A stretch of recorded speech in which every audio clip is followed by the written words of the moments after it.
Hello everyone. Today we'll be going to discuss problem number C from last weekly contest 201 from NEET code.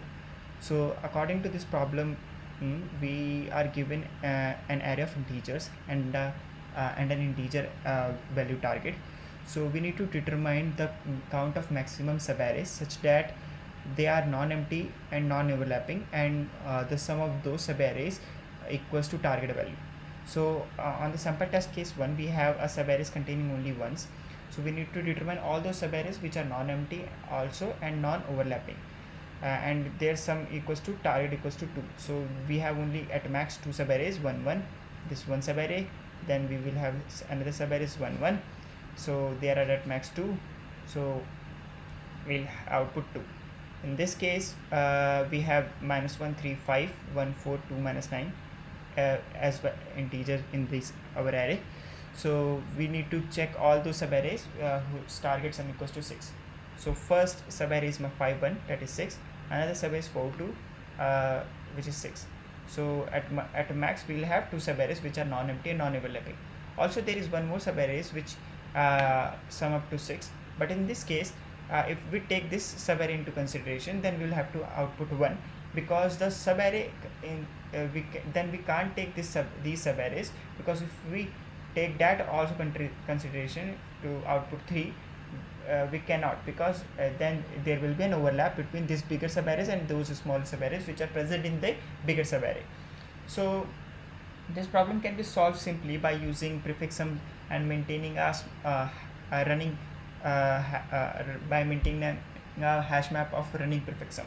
So how we can solve that? Let's discuss that approach. So we what is the let's define what is a subarray. So subarray is nothing but a difference of two prefixes. Difference of two prefixes. So let's suppose we are given with an array. Okay. Now we need to find out the we need to take into consideration this subarray. Okay.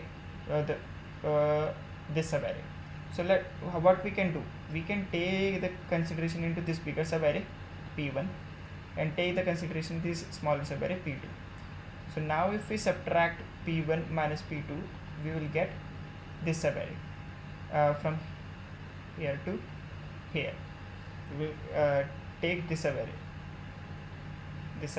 Okay, so subarray is nothing but the difference of two prefixes.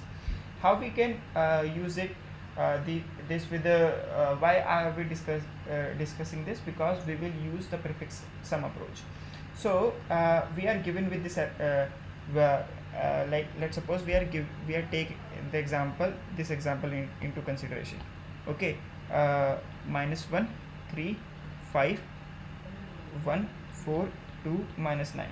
Okay, so we have this subarray, this array. Okay, so we take the prefix sum. So prefix sum of this array, so it will be minus 1, then 2, 5 plus 3, that is 8, 8 plus 1 9, 9 plus 4 9, minus 3 2, minus 1, sorry, it will be 7. So minus 1 3 2 4 7 8 12 14 and 5. So we have this prefix sum array. Okay, now let's suppose we are at any index I.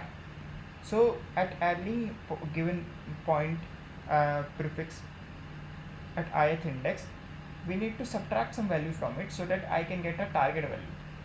And what will that value will be? That value should be an array itself, such that if we subtract some subarray, then I can have that subarray which sum up to target value, let's suppose. So I need to determine what this x value should be. So that will be minus x equals to target minus prefix sum. So x equals to prefix sum at index ith index, minus target value which are given me in the question. So we have this small relation. So if we at any index if we at any index I, then we need to check what is the prefix in at that index, minus we need to subtract some prefix of from 0 to I minus 1 range, such that they sum up to target value. That is our goal. Okay, so I need to find out what this value is. We can find out this value by this relation. Okay, we cannot take we cannot have the range from 0 to I, because then that lead us to not empty subarray, which we don't have to consider, because in the question, in the problem, it is stated that the subarray should be non-empty. Now let's discuss how we can count only those subarrays which are non-overlapping. Suppose so we are given with this same subarray, same array, minus 1 1 3 5 1 4 2 minus 9 and okay. Now we take the prefix sum 2. So we have prefix sum of minus 1 2 7 8 12 14 and 5. Okay, so first let's say I am at this index, so I need to subtract some value from it such that I can get 6. So what that value should be? That value should be minus 7. So do I have some value which before this which have a prefix of minus 7? No, I don't have. Now I come at this index. I need to subtract some value from it such that it leads me to 6. So what that value should be? 6 minus 2, that is 4, x equals to minus 4. Do I have some value which leads us to minus 4? No, I don't. Then I came at this index. 7 minus x equals to 6. So minus x equals to 6 minus 7, x equals to 1. So do I have some value from here to here which leads me to 1? No, I don't. Okay, so let me rip all this. Okay, so okay, now I come at this index. 8 minus x equals to 6, minus x equals to 6 minus 8, x equals to 2. So do I have from this in 0 to this such that they some prefix? Do I have some prefix from here to here so that sum equals to 2? Yes, I have 2 here. Why? Because prefix of 3 minus 1 is 2. So I can subtract prefix till here is 8 and prefix till here is 2. So I can subtract 2 from 8 such that I get the value 6. Now how can I deal with the overlapping case? So suppose I came here. Okay, so 5 minus x equals to 6, minus x equals to 6 minus 5, x equals to minus 1, x equals to minus 1, 6 minus 5, that is 1, 6 minus 5, that is 1. So x equals to minus 1. So I am here. Now I need to have some prefix such that value is to minus 1. Do I have? Yes, I have. It's the first value is itself. Okay, but we take into take the consideration 5 1 and 4 2. Okay, so in order to check in order to count those subarrays only which are non-overlapping, as soon as we hit the subarrays whose sum is to target value, we store the current index. So if we reach here, we store the current index. What is that current index? Is 0 1 2 3. So we store 3. Then after that 4 5, we store 5. Okay, so whenever we get one any prefix on which if we subtract that prefix from our current prefix sum, we get the target value. We need to check its index. What is its index? It is here now 0.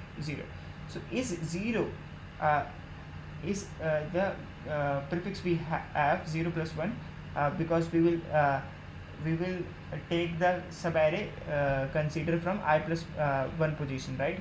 Whatever the prefix till here we need to subtract. After that we need to take into consideration. So let's suppose we have a map of prefixes.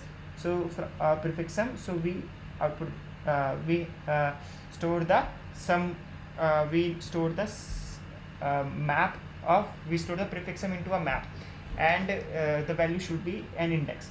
So we take that index and we add +1 to it. So if index +1 is greater than the last subarray we took into consideration, then it is a good subarray, because here we have last good subarray at index 5. So is it greater than 5?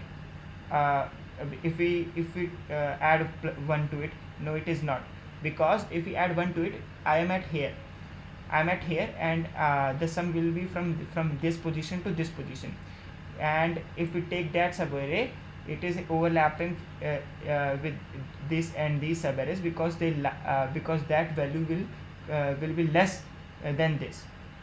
Okay, so let's take the example here, like when we add -31514 -3 1 sorry, what was that, -13514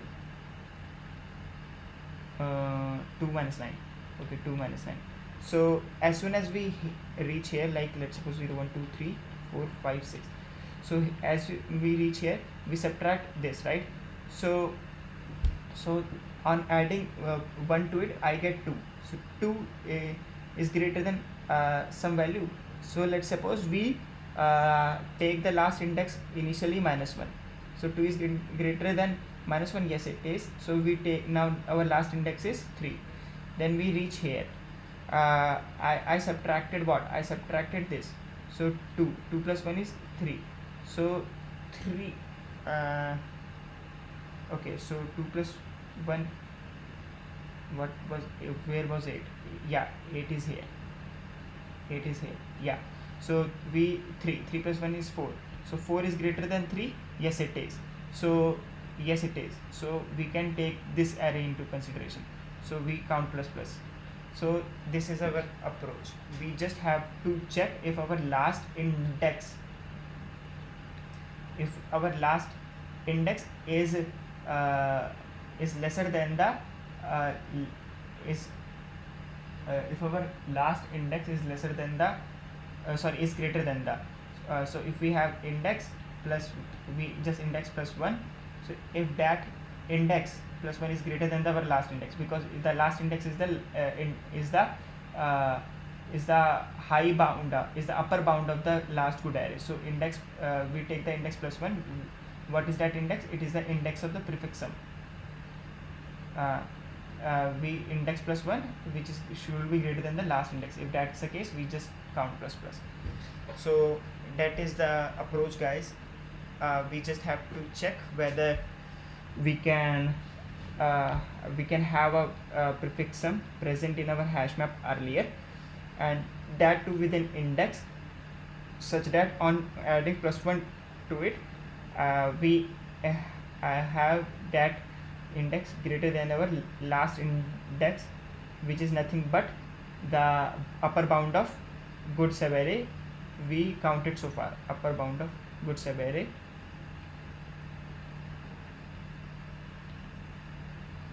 we counted so far. So let's code this out. So let's take a map.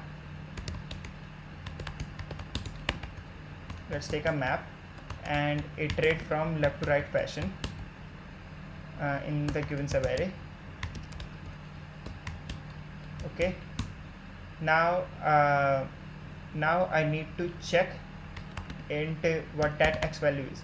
So I need to check whether my prefix sum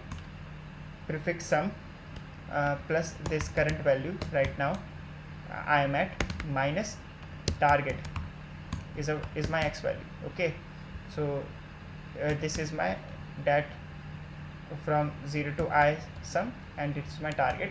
So then x range will be from 0 to I minus 1. So if it is present in our map p dot end, okay, so we will determine its index what is this index. Okay, now if this index plus 1 is greater than our last index, then we update our last index to I and we count plus plus. Okay, and we output count. Now we will have to update the map also, so we will update our prefix sum. So prefix sum plus equals to nums of I, and prefix sum equals to I. Okay, and let's take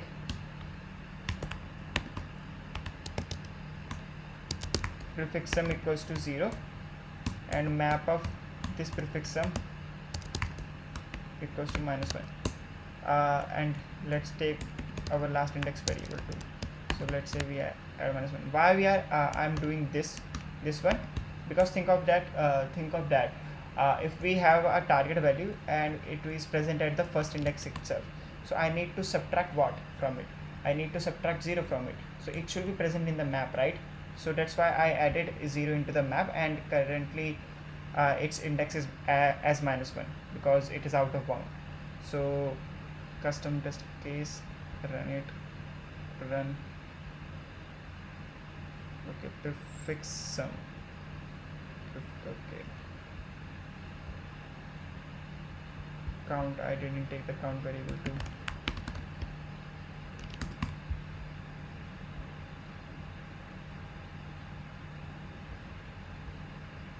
Two two three three. Let's submit.